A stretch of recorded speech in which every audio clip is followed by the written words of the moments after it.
I was 2 over for a lot of that round actually. So I hit a lot of good putts out there that just didn't want to drop, and obviously didn't hit it as well as yesterday.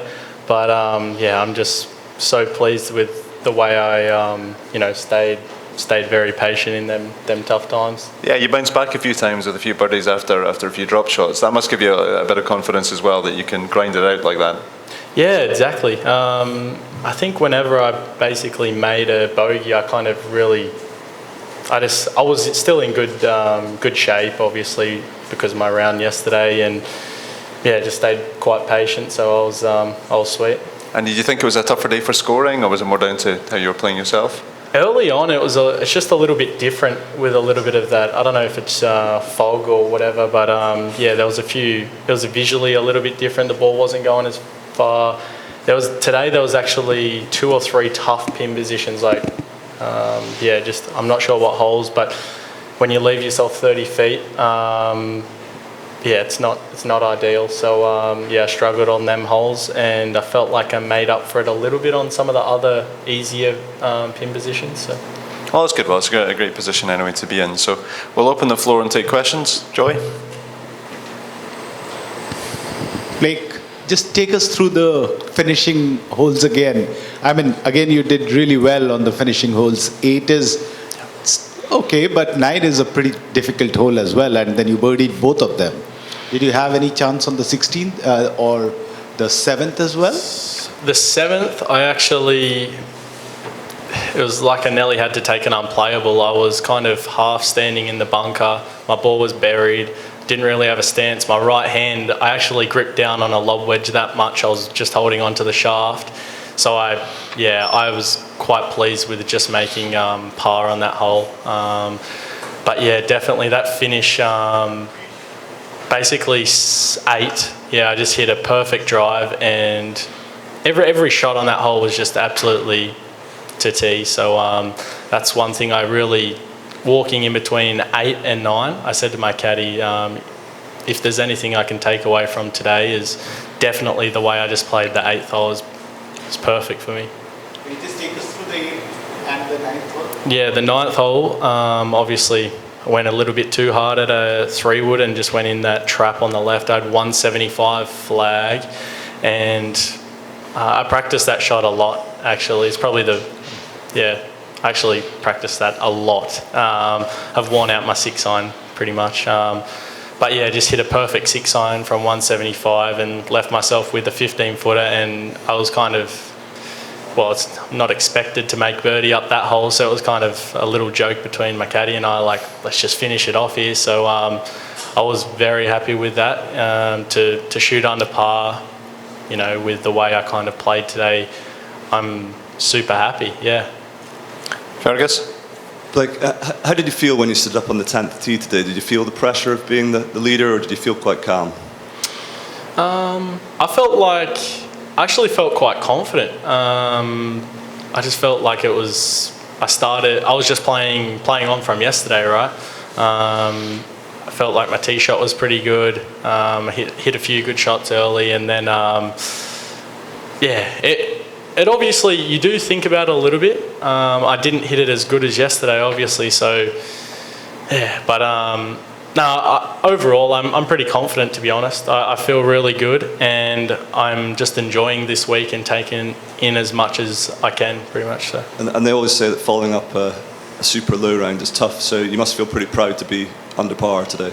Yeah, exactly. The goal was basically shooting 5 under every round. So I have a bit of work to do over the weekend, but so far I'm on track, and yeah.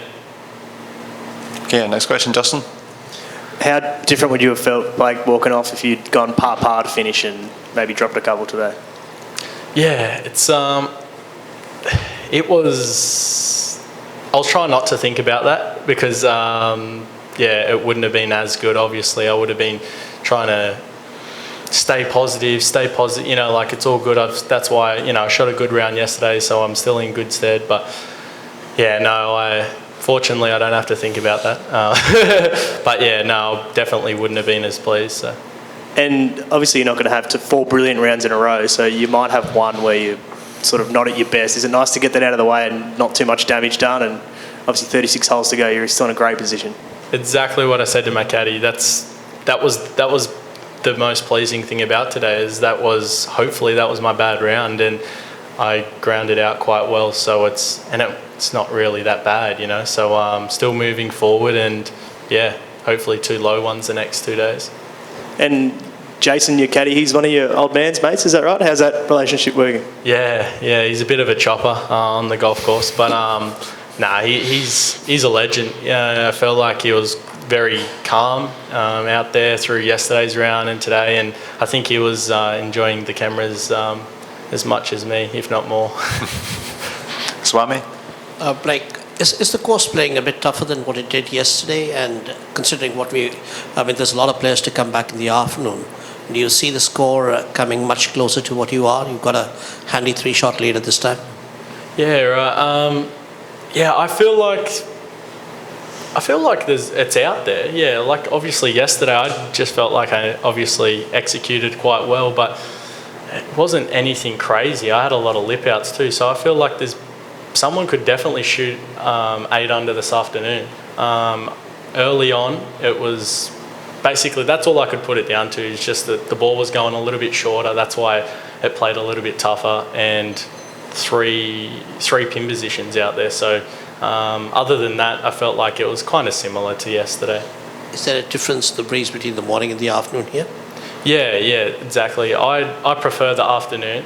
So that back 9, I felt a little bit more comfortable with my numbers on my irons were flying back to normal. But early on, it was like an 8-metre difference at least, which is a lot when you're having a few 8-iron and 7, 6, 5 irons in. So yeah.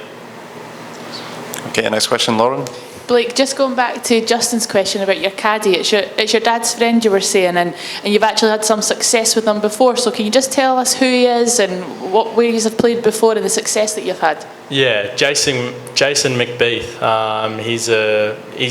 He's a great friend of mine actually as well.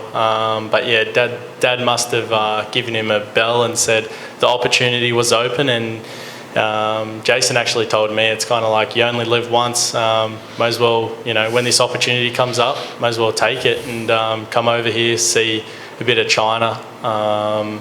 And yeah, I've actually won 2 tournaments with him. So he's caddied for me twice and 100% record. We'll try and keep it that way this week. But yeah, he's a legend. Any more questions? Joy? Blake, in your pre-tournament press conference, you mentioned about Andrew Dodd as a very good friend of yours. How much he recently won after a tournament on the Asian Tour, the Sarawak Championship, after many weeks, I would say, or years almost. How much does that, when a close friend of yours goes on to win, and that rub off on people, players like you? Yeah, exactly. Any chance I'm able to play a money game or anything on a Saturday with Dodd I take it, because I feel like he's been around on tour for a while and he's just got so much experience. But really, I feel like personally he's the ultimate athlete. I feel like he takes everything quite serious, as you should, and I can learn a lot more from him. But yeah, even just competing around him is just as good. So yeah. Well, Blake, very well played again today, and best of luck for the weekend. Appreciate it. Thank you. Thank you.